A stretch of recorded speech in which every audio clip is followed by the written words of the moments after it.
నమస్తే. దేశవ్యాప్తంగా స్వచ్ఛంద సేవలో అగ్రపథాన సాగుతున్నటువంటి సేవాభారతి 2 తెలుగు రాష్ట్రాల్లో కూడా విరివిగా స్వచ్ఛంద సేవా కార్యక్రమాలు చేపడుతోంది. ముఖ్యంగా మన తెలంగాణ గడ్డ మీద సేవాభారతి ఎటువంటి కార్యకలాపాలు చేపడుతోంది? ప్రతి సంవత్సరం క్రమం తప్పకుండా నిర్వహిస్తున్నటువంటి రన్ ఫర్ గర్ల్ చైల్డ్ అనేటువంటి కార్యక్రమం విశిష్టత ఏంటనేది తెలుసుకునేటందుకు సేవాభారతి ప్రాంత ఉపాధ్యక్షులు అంటే మన తెలంగాణ రాష్ట్ర ఉపాధ్యక్షులు డాక్టర్ సుమలత గారిని మనం పలకరించేటువంటి ప్రయత్నం చేద్దాం. వృత్తిరీత్యా వైద్యులు అవ్వడంతో సేవా కార్యక్రమాల్లో చురుగ్గా పాల్గొనేటువంటి సుమలత గారు ఈ విశేషాలన్నీ చెప్తారు. సుమలతాజీ నమస్తే అండి. నమస్కారం అండి. అందరికీ నమస్కారం. ప్రస్తుతం ప్రతి సంవత్సరం కూడా రన్ ఫర్ గర్ల్ చైల్డ్ అనేటువంటి కార్యక్రమాన్ని మన సేవాభారతి నిర్వహిస్తూ ఉంటుంది. అసలు ఈ రన్ ఫర్ గర్ల్ చైల్డ్ అనేటువంటి కాన్సెప్ట్ ఏంటి? దీని లక్ష్యాలేంటి? క్రమం తప్పకుండా ఎలా నిర్వహిస్తున్నారండి? సో మనము run for a girl child అన్న ఒక పదంలోనే మనకు ఆడపిల్లల కోసం పరుగు అనే ఒక అర్థం మనకందరికీ అర్థమవుతుంది. మనం పరుగు అన్నది రకరకాల కారణాలతో ప్రతిరోజు ప్రతినిత్యం చేసేదే. చాలా మంది చాలా ఉత్సాహంగా పొద్దున లేవగానే పరుగులు తీయడం రోడ్ల మీద మనం చూస్తూ ఉంటాము, స్టేడియంస్ లో చూస్తూ ఉంటాం. దీనికి మన ఏంటి ఆరోగ్యపరంగా ఆలోచనతోటి కానివ్వండి, లేదా క్రీడాపరంగా కానీ, లేదా ఉల్లాసంగా ఉత్సాహంగా కాస్త సమయం గడుపుతా ఉన్న రకరకాల కారణాల ద్వారా మనము పరుగులు పెడుతుంటాం. అదే కాక మన జీవితంలో నిత్యం రకరకాల కారణాల కోసం మనం పరుగు తీస్తూనే ఉంటాం.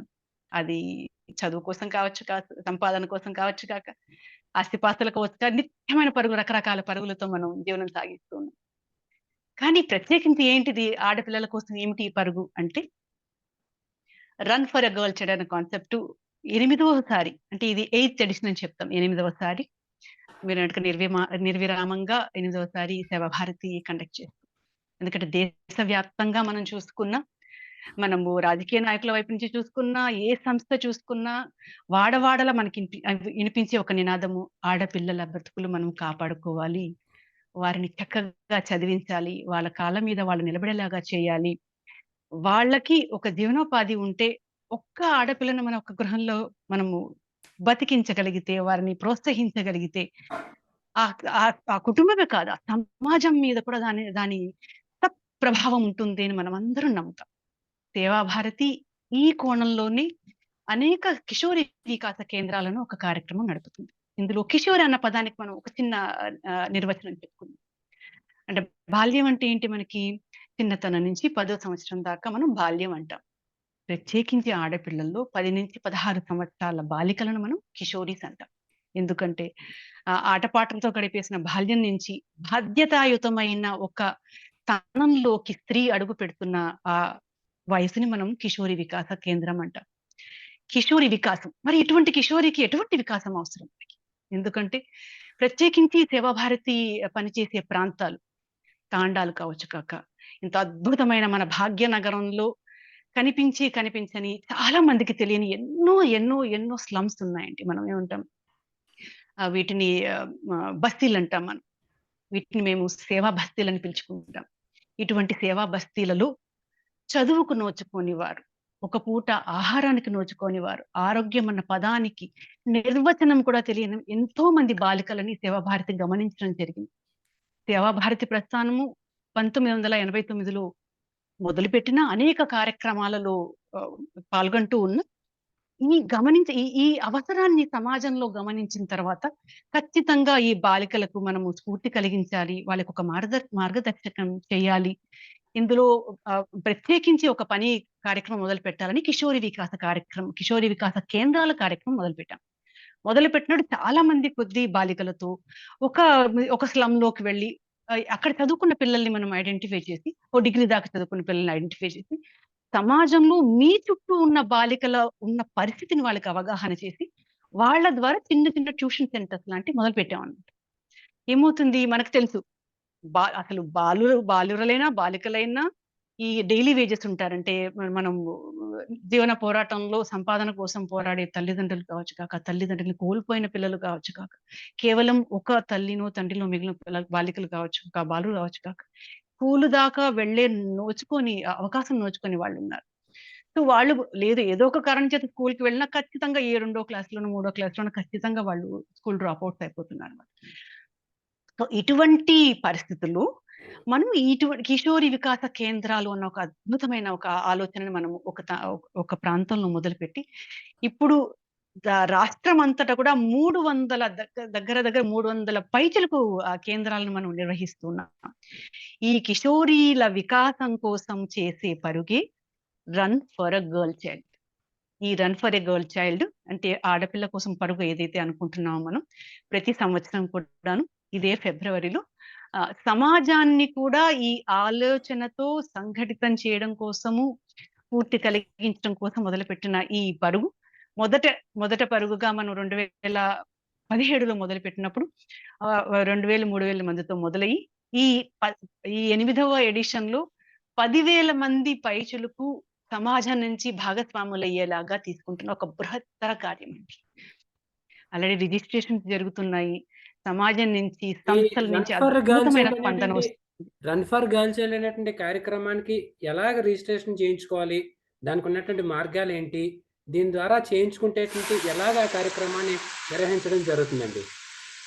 ఇది సరైన మనకి ప్రశ్న. ఈ రోజు మనం ఆలోచించవలసిన ప్రశ్న. అంటే run for a girl child అనేది మనకి సేవా భారతి రకరకాల మాధ్యమంలో అందుబాటులో ఉంటుంది. సేవాభారతి.org అని మన వెబ్సైట్ ఉంది. ఆ వెబ్సైట్ ద్వారా కూడా మనం రిజిస్ట్రేషన్ పేజ్ లోకి వెళ్తే రిజిస్ట్రేషన్ చేసుకోవచ్చు. ఈ పరుగులో 3 రకాల పరుగులు మనకు అందుబాటులో ఉంటాయి. 5K, 10K, 20K అంటాం. 5 కిలోమీటర్లు, 10 కిలోమీటర్లు, 21 కిలోమీటర్లు. వీటికి విడివిడిగా మనం రిజిస్ట్రేషన్ చేసుకోవచ్చు.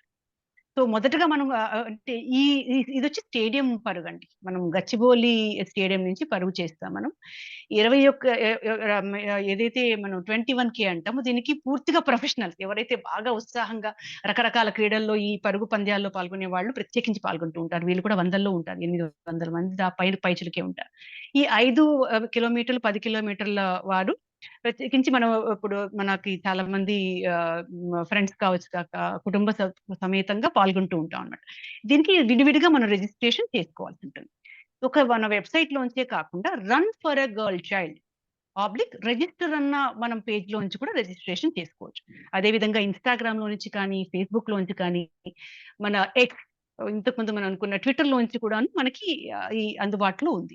ఇలా రిజిస్ట్రేషన్ చేసుకున్న వాళ్ళు ఫిబ్రవరి 11వ తేదీన 6 గంటల నుంచి ఈ కార్యక్రమం మొదలవుతుంది. మొదట 21K ఉంటుంది 6 గంటలకి, తర్వాత 6:30కి 10K ఉంటుంది, 7 గంటల ప్రాంతం నుంచి 5K ఉంటుంది. ఇది మనకి రిజిస్ట్రేషన్ ప్రాసెస్.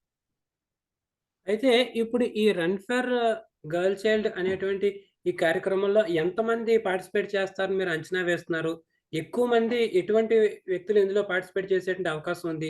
దీని ద్వారా కలిగేటువంటి ప్రయోజనాలేంటండి? మనం ముందుగా అనుకున్నట్టుగా ఈ run for a girl child అన్న కాన్సెప్టే మనం కిషోరీల వికాసం కోసం, వాళ్ళ ఉన్నతి కోసం, వాళ్ళ జీవితాలు బాగు చేయడం కోసం మొదలైంది కాబట్టి ఇది ఫండ్ రైజింగ్ కార్యక్రమంగా చెప్పుకుంటాం. సంవత్సరానికి ఒకసారి చేసేది. ఇందులో వయోభేదం లేకుండా, స్త్రీ పురుష భేదం లేకుండా అందరూ పార్టిసిపేట్ చేయొచ్చు. మనం 21Kలో ప్రొఫెషనల్స్ పార్టిసిపేట్ చేసిన 5K అన్నది మనం యూజువల్గా మనం ఫండ్ రన్ అని చెప్పుకుంటాం. ఎందుకంటే కుటుంబం అంతా కలిసి ఒక మంచి కారణం కోసం చాలా ఉల్లాసంగా ఈ కార్యక్రమంలో పాల్గొనడం మనం చూస్తూ ఉంటాం. 3,000 మందితో మొదలై ఈసారి మనం 10,000 మంది పైచిలకు పాల్గొంటారనే ఒక ఆలోచనలో ఉన్నాము. వస్తారు కూడా. సో ఈ ఈ ఈ ఈ ఏదైతే మనం ఈ ఫండ్ రైజింగ్ కూడా కంప్లీట్ గా అంటే మొత్తం ఈ ఫండ్స్ అంతా కూడాను కిషోరుల వికాస కేంద్రాలకు రకరకాల కార్యక్రమం చేస్తాం మనం వాళ్ళకి.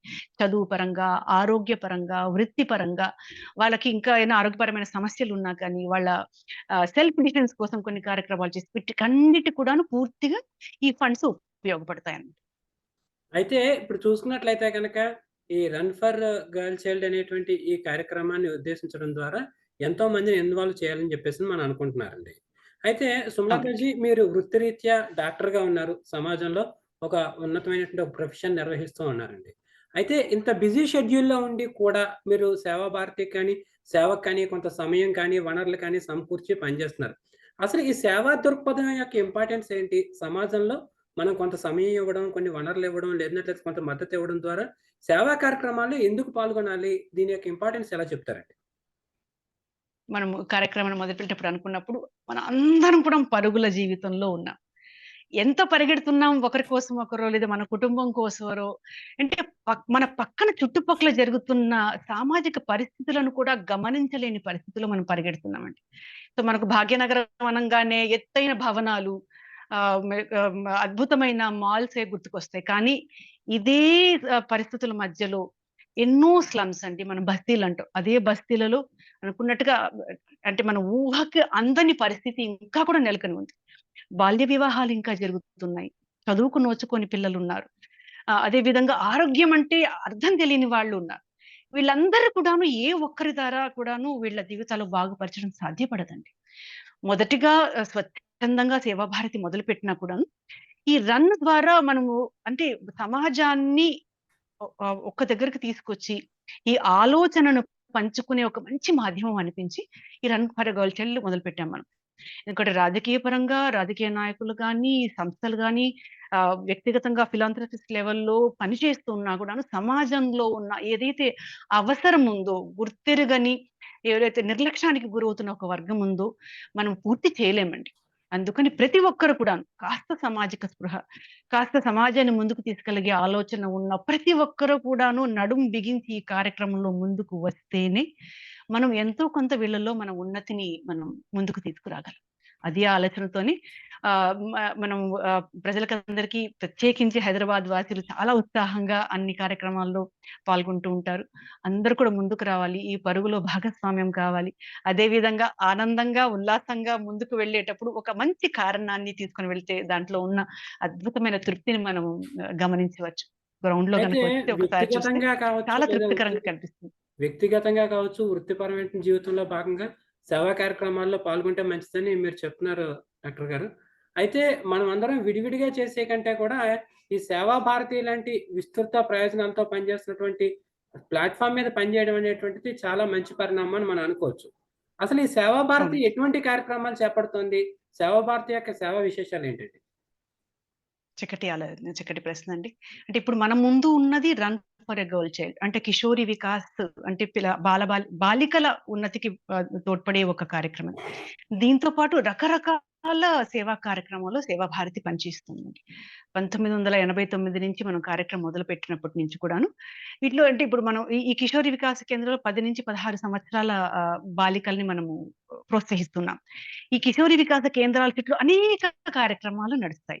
అంటే ఈ అక్కలతో పాటు చిన్న చిన్న పిల్లలు వాళ్ళతో పాటు జోడిస్తూ ఎందుకంటే స్కూలు మొహం చూడని పిల్లలందరూ కూడా చాలా ఉత్సాహంగా ఎందుకంటే ఈ ఈ కిషోరి కేంద్రాలు నడిపే పిల్లలందరూ కూడాను అది వాళ్ళ చుట్టూ పెరిగిన అక్కలు వాళ్ళు చిన్నప్పటి నుంచి చూస్తూ పెరిగిన అక్కలే దీన్ని నిర్వహిస్తూ ఉంటారు. వీన్ని మనం నిర్వాహకులు అంటాం మనం. సో పిల్లలు చాలా సులభంగా ఈ కార్యక్రమానికి మనం జోడించడం జరుగుతుంది. వీళ్ళకి బాల వికాస కేంద్రాలు నడుపుతాం. వాళ్ళకి స్కూల్ డ్రాప్ అవుట్స్ లేకుండా వాళ్ళని అంటే హోంవర్క్‌లు చేయించడం గాని, వాళ్ళ దగ్గర చేతి వృత్తులు నేర్పించడం కానివ్వండి, వాళ్ళకి ఆరోగ్యం గురించి చెప్పడం కానివ్వండి, ప్రవర్తన గురించి చెప్పడం గాని, ఒక హోలిస్టిక్ క్యారెక్టర్ బిల్డింగ్ అక్కడ అవుతూ ఉంటుందండి. ఇదే విధంగా ఏదైతే పిల్లలు 16 దాటిన తర్వాత మనం ఏదైతే అమ్మాయిలు ఉంటారో, డిగ్రీ వయసు దాకా వచ్చిన వాళ్ళు ఉంటారు. వాళ్ళకి తరుణి వికాస కేంద్రాలని చెప్తాం. అంటే ఈ చదువు నుంచి వైవాహిక జీవితంలోకి వెళ్ళే పిల్లల మనసులో ఒక పోరాటమే జరుగుతూ ఉంటుంది. వీరికి ఖచ్చితంగా మనం అనుకున్న వారితో కూర్చొని వాళ్ళు తెలుసుకున్న విషయాన్ని కూడా మనం పంచుకుంటూ ఉంటాం. అదే విధంగా వృత్తిపరంగా వెళ్ళాలనుకుంటే వాళ్ళకి కెరియర్ గైడెన్స్ ఉంటుంది. వైవాహిక జీవితంలో వెళ్ళాలనుకుంటే పర్సనల్ కౌన్సెలింగ్స్ ఉంటాయి. వీరి తర్వాత ఉన్న మరి ఇంకొకటి మనం ఇంట్లో ఉన్న పెద్దలండి. అమ్మల వయసులో ఉన్నవాళ్ళు. వీళ్ళకేంటంటే మనము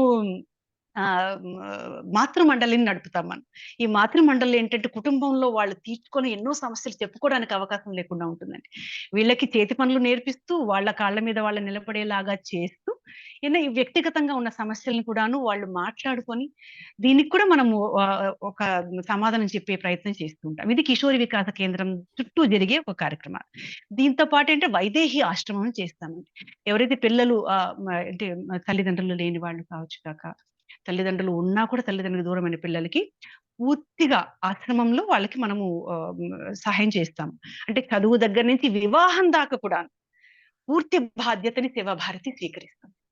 ఇది అదే విధంగా బాలురకి వాత్సల సింధు అని ఒక ఆశ్రమం నడుపుతుందండి. దీంట్లో కూడా ఇలానే ఎవరైతే నిరాశ్రితులు అయి ఉన్నారో బాలురు వాడికి కూడాను చదువు నుంచి వాళ్ళకి ఉద్యోగ బాధ్యతలు వచ్చేదాకా కూడాను బాధ్యత తీసుకుంటుంది. ఇప్పుడు కొత్తగా మనకేంటంటే కొత్త కంప్యూటర్ ఎందుకంటే మనకి ముందుకు వెళ్తున్న ఈ యుగంలో కంప్యూటర్ నాలెడ్జ్ లేకపోతే ఏమి జరిగేలాగా లేదు. సో వృత్తి విద్యా కేంద్రాలతో పాటు కంప్యూటర్ సెంటర్స్ మనం స్టార్ట్ చేయాలి. దీంట్లో మనం ఇప్పుడు ఉద్యోగాలకు అవసరమైన చిన్న చిన్న కంప్యూటర్ కోర్సెస్ చేసి, ఈ కోర్సుల ద్వారా పిల్లలు చక్కటి కార్పొరేట్ సంస్థల్లో ఉద్యోగాలు సంపాదించుకున్న పిల్లలు ఎంతో మంది ఉన్నారు. దీని వెనుక ఎన్నో విజయ గాథలు ఉన్నాయన్నమాట. ఇదే కాకుండా మనము కోవిడ్ టైంలో మనకు తెలుసు. కోవిడ్ టైంలో సేవా భారతి అద్భుతమైన కార్యక్రమాన్ని నిర్వహించిందండి. అంటే ఒక మనిషి మొహం ఇంకొక మనిషి చూసుకోలేని పరిస్థితుల్లో, ఇప్పుడు మనం చెప్పుకున్న ఈ కిషోరీ పిల్లలందరూ కూడాను సమాజంలో దిగి ఆ సమాజ అవసరాలను తీర్చారని చెప్పొచ్చు మనం. అంటే హాస్పిటల్స్‌కి వాళ్ళు చేర్చడం కానీ, మనం నడిచే అంబులెన్సెస్ ద్వారా ఎవరైతే ఈ సెంటర్స్‌కి వెళ్ళలేకపోయినా చేర్చడం కానీ, ఎన్నో ఐసోలేషన్ సెంటర్స్ నడిపింది, ఐసీయూ సెంటర్స్ నడిపింది. ఇట్లా మనం చూసాం. ఈ డైలీ లేబర్స్‌కి జరిగిన ఒక చరిత్ర మర్చిపోలేని ఒక సంఘటన తెలుసు మనకి. కనీస అవసరాలు వాళ్ళు తీరలేక, వారి గమ్యస్థానాలకు చేర్చలేక ఇబ్బంది పడుతున్నప్పుడు, వీరిని కూడా నిత్య భోజన అవసరాలను చూసుకుంటూ వాళ్ళ గమ్యస్థానాలకు చేర్చేలాగా కూడా సేవాభారతి. అంటే ఏమంటే సమాజ అవసరాలను బట్టి, ఆ అవకాశాన్ని బట్టి ఖచ్చితంగా సేవాభారతి ఆ సేవా కార్యక్రమంలో పాల్గొంటుంది. ఈ ఈ ఈ ఈ సమయంలో ఒక మనకి తెలుసండి, హెల్త్ సెక్టర్‌లో ఉన్న లోపాలు కూడా మనం తెలుసుకున్నాం. ఎక్కడ మనము నిజంగా వెనకబడి ఉన్నామని. ఇంట్లో ఉండిపోయిన పెద్దలు కావచ్చు గాక, హాస్పిటల్ దాకా వెళ్ళలేని వాళ్ళు, ఈ క్యాన్సర్ బారిన పడి ఇటువంటి ఆరోగ్య అవసరాలు తీర్చుకోలేని వాళ్ళకంతా కూడాను నర్సెస్ అవసరం మనకు బాగా పడిందండి. ఈ ఆలోచనతోటి జీడీఏ అనే ఒక కార్యక్రమం, అంటే జనరల్ డ్యూటీ అసిస్టెంట్ అంటామండి మనం. అంటే నర్సుల తర్వాత నర్సులంతటి వాళ్ళకి ఒక ట్రైనింగ్ కోర్స్ చేస్తున్నాం మనం. కేవలం 10 చదువుకున్న అమ్మాయిలు కానీ, లేదా 11, 12లో చదవలేక ఆగిపోయిన పిల్లలకంతా కూడా ఈ కోర్స్ చాలా ఉపయోగపడుతుంది. ఇది government certified, central government certified course అన్నమాట. వీళ్ళు నర్సుల లాగా తయారై ఎన్నో కార్పొరేట్ హాస్పిటల్‌తో అద్భుతమైన సేవలు అందిస్తున్నారు. ఇలా సమాజ అవసరాన్ని బట్టి సేవ అవకాశం ఎక్కడున్నా కూడా సేవా భారతి అందుబాటులో సమాజానికి.